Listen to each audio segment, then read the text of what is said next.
Assalamualaikum warahmatullahi wabarakatuh. Selamat berjumpa kembali pada pembelajaran biologi. Di masa pandemi COVID-19 ini, marilah kita tingkatkan semangat belajar kita dengan soal dan pembahasan biologi SMA. Kali ini akan menyampaikan soal dan pembahasan prediksi tes tentang materi struktur dan fungsi sel. Soal dan pembahasan biologi SMA. Langsung saja kita mulai dengan soal pertama. Bakteri digolongkan dalam organisme prokariotik karena A. Tidak memiliki membran plasma, B. Tidak memiliki sistem endomembran dan membran nukleus, C. Tidak memiliki mitokondria, D. Tidak memiliki retikulum endoplasma dan lisosom, ataukah E. Tidak memiliki membran plasma dan membran nukleus. Nah, untuk soal nomor 1, pertanyaannya adalah tentang organisme prokariotik. Nah, organisme prokariotik terdiri atas kingdom Monera, salah satunya adalah bakteri. Nah, bakteri dikelompokkan dalam organisme prokariotik, alasannya adalah karena tidak memiliki membran sistem endomembran yang merupakan organela yang bermembran rangkap dan tidak memiliki membran nukleus. Sehingga untuk soal nomor 1 jawabannya adalah B. Bakteri digolongkan dalam organisme prokariotik karena tidak memiliki sistem endomembran dan membran nukleus. Oke, kita lanjutkan untuk soal berikutnya.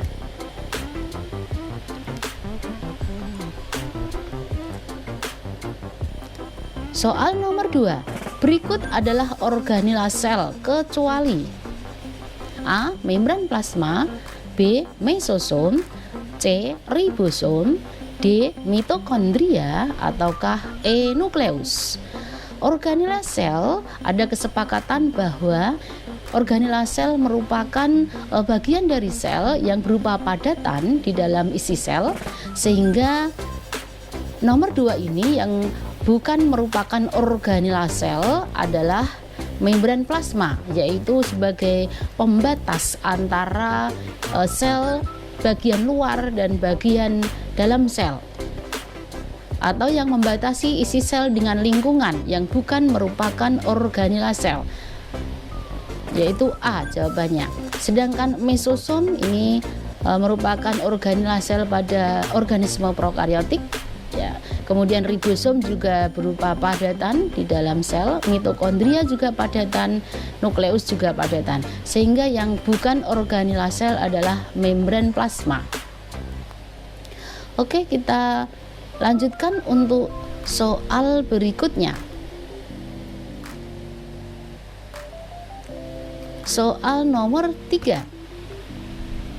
Pasangan yang menunjukkan ciri khas sel tumbuhan adalah A. Dinding sel kloroplas, B. Membran plasma nukleus, C. Mitokondria lisosom, D. Vakuola nukleus, ataukah E. Retikulum endoplasma dan kompleks Golgi. Nah, pertanyaannya adalah tentang ciri khas sel tumbuhan. Nah, ciri khas sel tumbuhan di sini salah satunya adalah dinding sel dan kloroplas. Artinya ciri khas itu artinya hanya dimiliki oleh organisme pada sel tumbuhan, sedangkan sel hewan tidak memiliki. Ya, jawabannya untuk nomor 3 adalah A.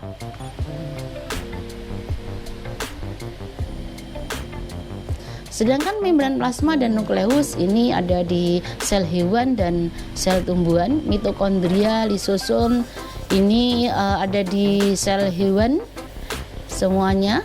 Sel mitokondria ada di sel tumbuhan dan sel hewan, sedangkan lisosom ada di sel hewan, vakuola ada di sel tumbuhan, dan nukleolus ada di sel tumbuhan maupun sel hewan. Retikulum endoplasma ada di sel tumbuhan dan sel hewan, demikian dengan kompleks Golgi. Sehingga untuk nomor 3 jawabannya adalah A. Kita lanjutkan dengan soal berikutnya. Soal nomor 4. Di bawah ini adalah ciri transport aktif kecuali A. Endositosis, B. Eksositosis, C. Peristiwa difusi, D. Fagositosis, ataukah E. Pinositosis. Nah, yang merupakan transport aktif, nah, endositosis ini adalah peristiwa masuknya zat ke dalam sel, sehingga ini kriteria transport aktif. Kemudian eksositosis, peristiwa keluarnya zat dari dalam sel, juga peristiwa transport aktif. Untuk peristiwa difusi ini bukan merupakan transport aktif tetapi adalah transport pasif, sehingga jawaban untuk nomor 4 adalah C. Fagositosis merupakan peristiwa di mana sel memakan zat padat. Pinositosis peristiwa sel memakan atau meminum zat cair. Sehingga D dan E, fagositosis dan pinositosis juga merupakan transport aktif. Nah, yang ditanyakan kecuali transport aktif adalah peristiwa difusi. Oke, untuk soal nomor 4 telah kita jawab. Kita lanjutkan dengan soal berikutnya. Soal nomor 5. Berikut ini yang bukan ciri-ciri transport pasif. A. Berlangsung secara spontan. B. Tidak memerlukan energi dari sel. C. Berlangsung dari konsentrasi tinggi ke konsentrasi yang rendah. D. Berlangsung dari konsentrasi rendah ke konsentrasi yang tinggi. Ataukah E. Dapat berlangsung pada sel mati. Kita bahas soal nomor 5. Transport pasif ini ciri-cirinya. Yang A. Berlangsung secara spontan, ini pernyataan yang betul. Kemudian B. Tidak memerlukan energi dari sel, juga betul, merupakan pernyataan yang benar tentang transport pasif. Kemudian berlangsung dari konsentrasi tinggi ke konsentrasi yang rendah, juga merupakan transport pasif. Yang D.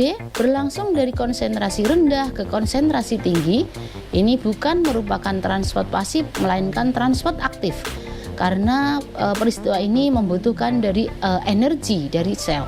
Sehingga jawaban nomor 5 yang bukan ciri-ciri transport pasif adalah D. Sedangkan E ini juga merupakan transport pasif. Oke, untuk soal nomor 5 sudah kita jawab. Kita lanjutkan untuk soal berikutnya. Soal nomor 6. Berikut ini yang bukan merupakan fungsi retikulum endoplasma adalah A. Sintesa protein, B. Tempat melekatnya ribosom, C. Sintesa lemak, D. Transport materi dari dalam sel, ataukah E. Detoksifikasi. Yang bukan merupakan fungsi retikulum endoplasma. Yang jelas retikulum endoplasma ini bukan merupakan tempat sintesa protein. Jadi langsung saja kita jawab untuk nomor 6 ini. Yang bukan fungsi retikulum endoplasma adalah sintesa protein. Nah, namun retikulum endoplasma adalah tempat untuk menampung hasil sintesa protein. Yang B ini tempat melekatnya ribosom, ini benar merupakan fungsi retikulum endoplasma. Kemudian mensintesa lemak ini juga fungsi RE atau retikulum endoplasma. Tempat materi transport materi di dalam sel ini fungsi RE atau retikulum endoplasma. Demikian juga dengan detoksifikasi juga merupakan fungsi retikulum endoplasma. Sehingga nomor 6 ini yang bukan fungsi dari retikulum endoplasma adalah sintesa protein. Soal nomor 6 sudah kita jawab. Kita lanjutkan dengan soal berikutnya. Soal nomor 7. Berikut ini yang merupakan organela ekskresi adalah A. Lisosom, B. Mitokondria, C. Kompleks Golgi, D. Retikulum endoplasma, ataukah E. Nukleus. Nah, untuk nomor 7, organela ekskresi. Ekskresi itu artinya adalah pengeluaran zat yang sudah tidak digunakan oleh tubuh. Yaitu peristiwa salah satunya adalah peristiwa pernapasan.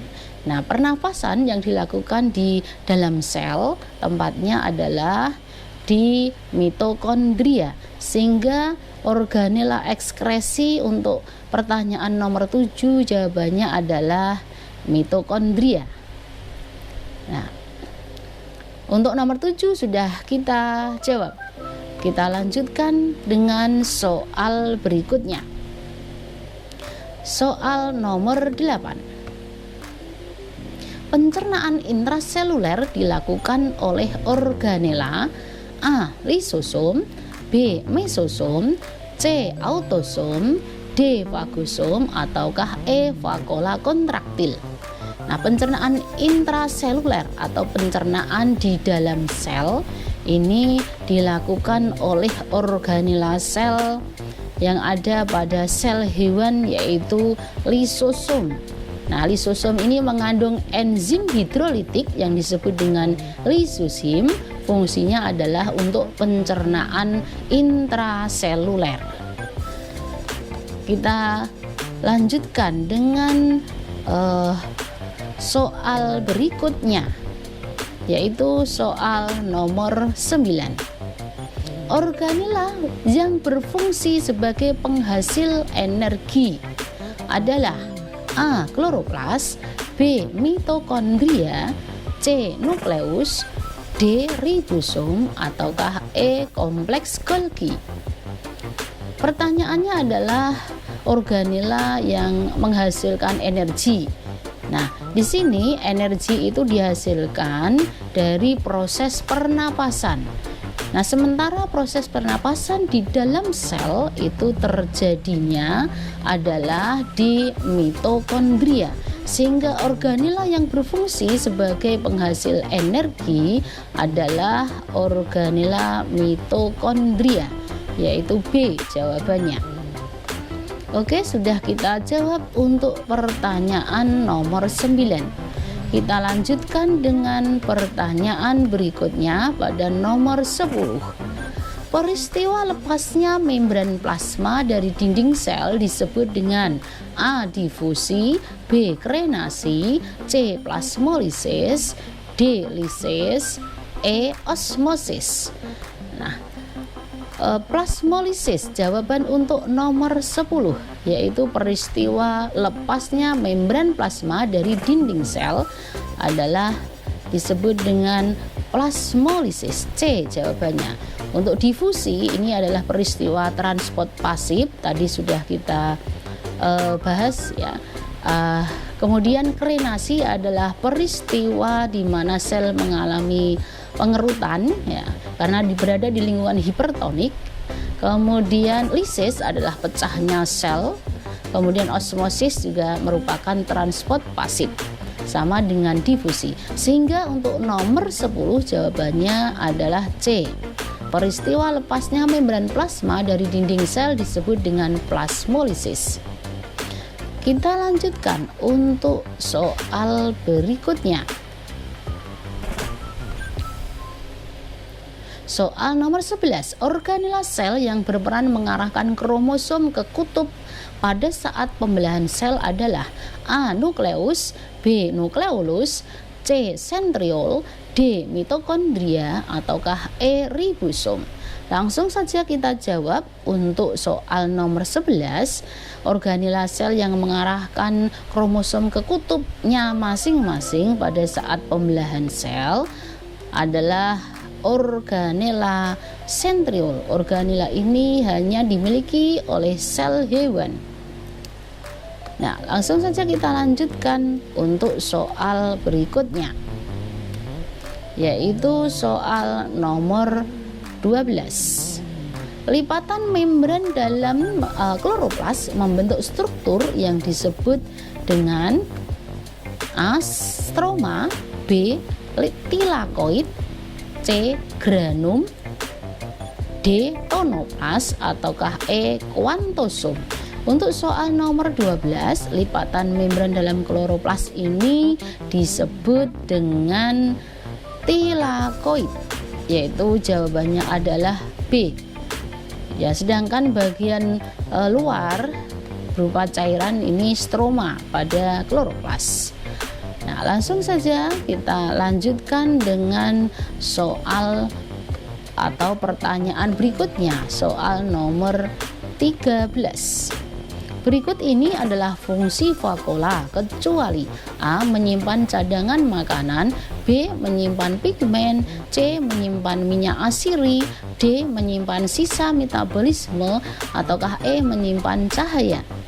Untuk fungsi vakuola, ini yang pertama adalah menyimpan cadangan makanan, ini yaitu jawaban yang benar. Kemudian B. menyimpan pigmen juga benar, C. menyimpan minyak asiri juga benar, D. menyimpan sisa metabolisme benar. Yang bukan merupakan fungsi vakuola adalah menyimpan cahaya, sehingga jawaban yang betul adalah E. Berikut ini adalah fungsi vakuola kecuali menyimpan cahaya.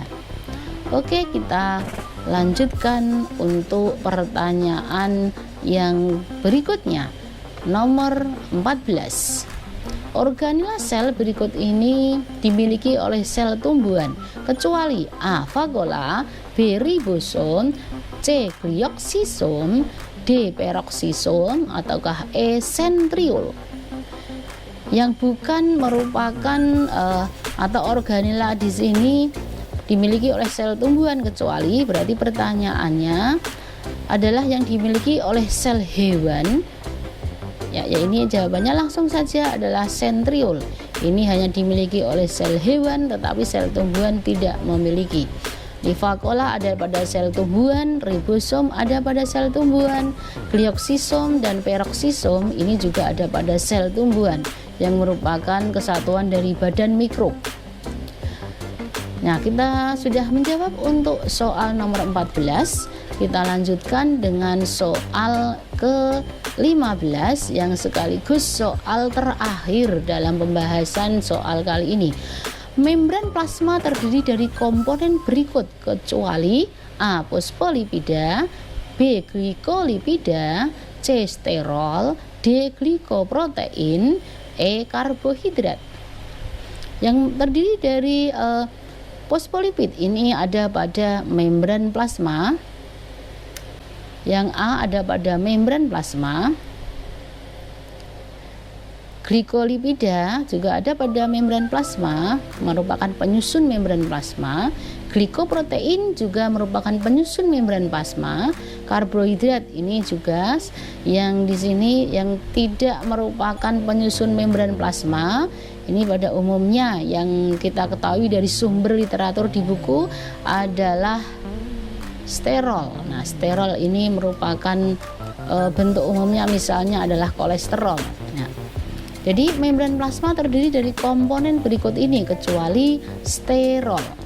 Oke, untuk pertanyaan dari nomor 1 hingga nomor 15 telah kita jawab, sekaligus menutup soal dan pembahasan dalam video kali ini. Oke, sampai jumpa di video pembelajaran selanjutnya dan terima kasih. Assalamualaikum warahmatullahi wabarakatuh.